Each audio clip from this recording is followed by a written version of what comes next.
Mr. Alden Richards, abay naniniwala sa forever.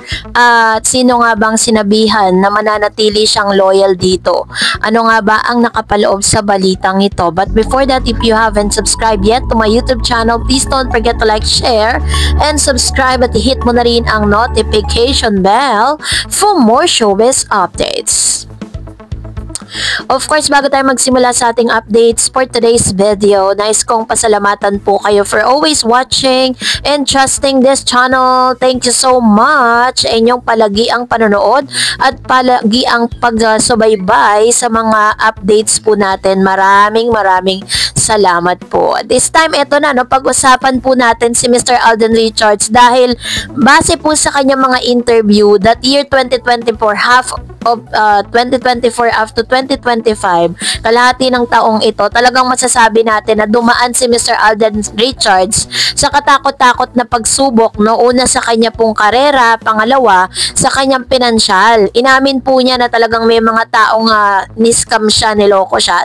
Nag-come up nga yung isang balita na na-scam po siya ng isang aktor mula sa GMA, no? Pero hindi pa naman po nakukumpirma yun.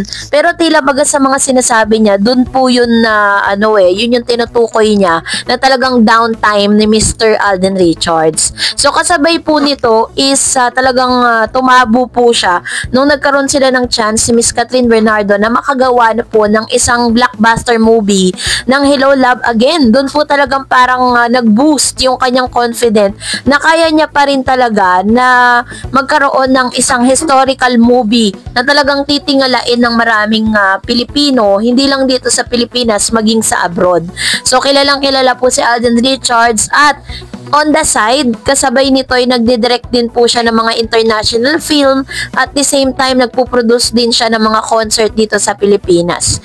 And kasabay nga nito is nagkaroon po ng pagkakataon si Alden Richards na magsalita at ipinahayag po niya that he is a believer of forever. At the same time, is mananatili pa rin po sa kanyang puso ang pagiging isang loyal. Ito, panoorin natin. And I'm not just saying this because loyalty matters to me. And I think loyalty very much matters po sa GMA. So, kung loyalty at loyalty lang din, I'm here to stay until my last day in the industry. So, to GMA... Last September 27, 2016, kung saan si Alden Richards ay pumirma ng exclusive forever contract with GMA Network. Matatandaan po ninyo na nagkaroon po sila ng contract signing, na natiling kapuso ang pambansang Bay na si Alden Richards at muling pumirma ng panibagong kontrata si Alden sa kanyang mother network noong September 27, 2016. Hindi tinukoy kung ilang taon ang pinirmahang kontrata ng 24-year-old actor TV host, ngunit tiniyak ng management na mananatiling kapuso si Alden Richards sa mahabang panahon. Dinaluhan ng top executive ng GMA Network ang contract signing na ginanap sa GMA boardroom noong 16th floor GMA Network Center, Timog Avenue, Quezon City. Ito po'y naganap noong 2016. Matapos nito, sinamahan pa ng iba pang executive network si Alden para sa press con sa 17th floor kung saan naging mabilis lamang ang palitan ng mga tanong ng press sa aktor dahil kailangan na nitong tumakbo sa Broadway Centrum para sa Itbulaga during that time. At ito po yung kasagsagan kung saan talagang sikat na sikat si Alden Richards. Doon po sa kanilang drama na Aldab. Sa Kapuso Network din nagsimula sa pamamagitan ng teleseryeng Alakdana 2011. Hanggang ngayon ay isa na siyang pinakamalaking bituin sa Philippine showbiz industry. At talaga namang tinitingala ng ilang mga actors and actresses or artista dito po sa entertainment, showbiz entertainment, At ang ilang pa miyembro po, sabi po ni Mr. Alden Richards noon, since I began my showbiz career, parang the people who has been guiding me every day told me that loyalty is the key to the hearts of people and loyalty pays off. So this is the proof of it. So makikita naman talaga natin na may mga ups and downs po na sa buhay ni Mr. Alden Richards, pero never niya pong iniwan ang GMA, no? At never niya pong ipinagpalit kahit napakalalaki po ng mga ino-offer sa kanya, lalo na po ng TV5 during those times na lumipat po ang TBJ or ang Eat Bulaga, no, kung saan po siya nakilala. Pero nanatili pa rin po siya sa GMA. Although ang kanyang puso ay nasa TBJ at nasa Itbulaga, pero mas nagmamatter yung kanya pong pinangako sa GMA na mananatili siyang kapuso. Kaya naman na dito natin makikita na talagang si Alden Richards may puso po siya pagdating po sa pagiging loyal. At the same time, naniniwala din po siya sa forever dahil sa pagpirma niya ng forever contract sa GMA. And for that, narito naman ang ilan sa mga comments and reaction po ninyo patungkol sa ating latest updates. Unahin natin si Miss Raquel. Sabi niya, kahit ano pang sabihin ng mga bashers kay Alden, still sa mga artista ngayon, si Alden pa rin ang pinakamagandang reputasyon sa showbiz.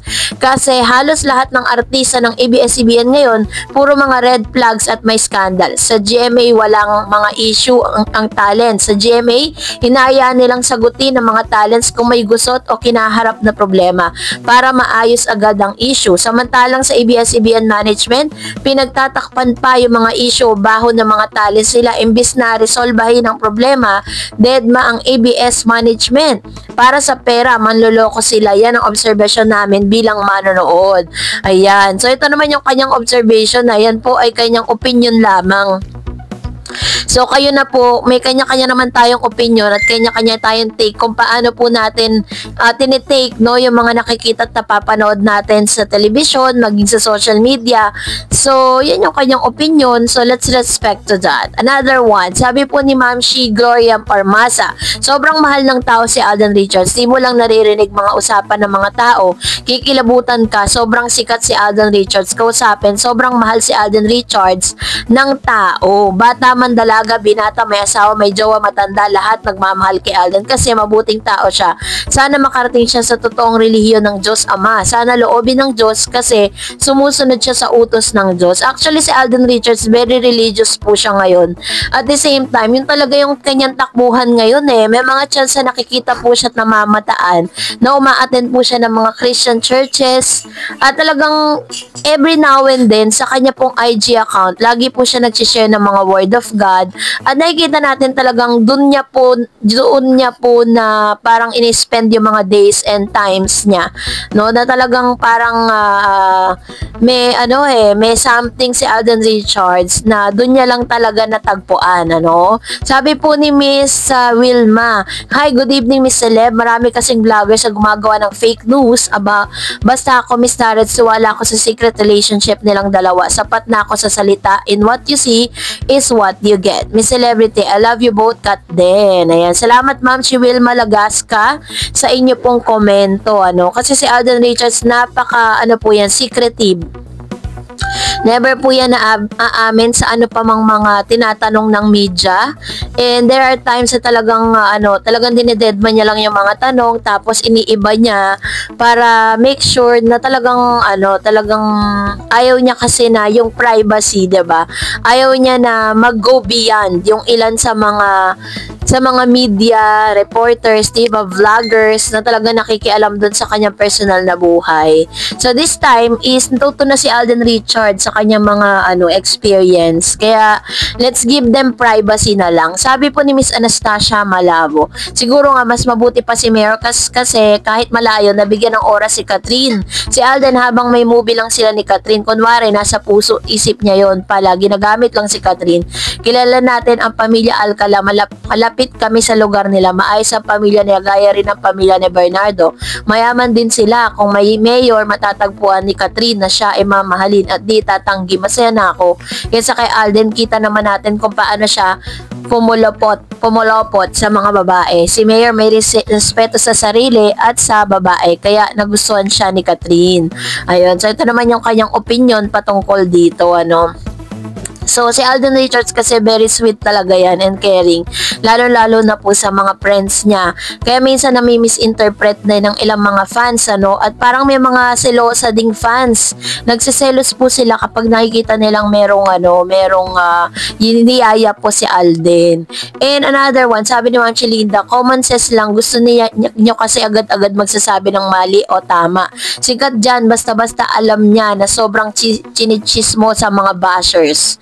Very true, ano? Kasi, hindi naman po talaga maiiwasan na mapag-usapan sila dahil mga public figures and talagang kilala po sila sa showbiz. Kaya, marami pong mga talagang cameras na nakatutok sa kanila. Kahit ano pong tago nila, kahit ano pong ilihim po nila, lalabas at lalabas po yan sa publiko, no? At kahit hindi nila gusto, lalabas pa din yan.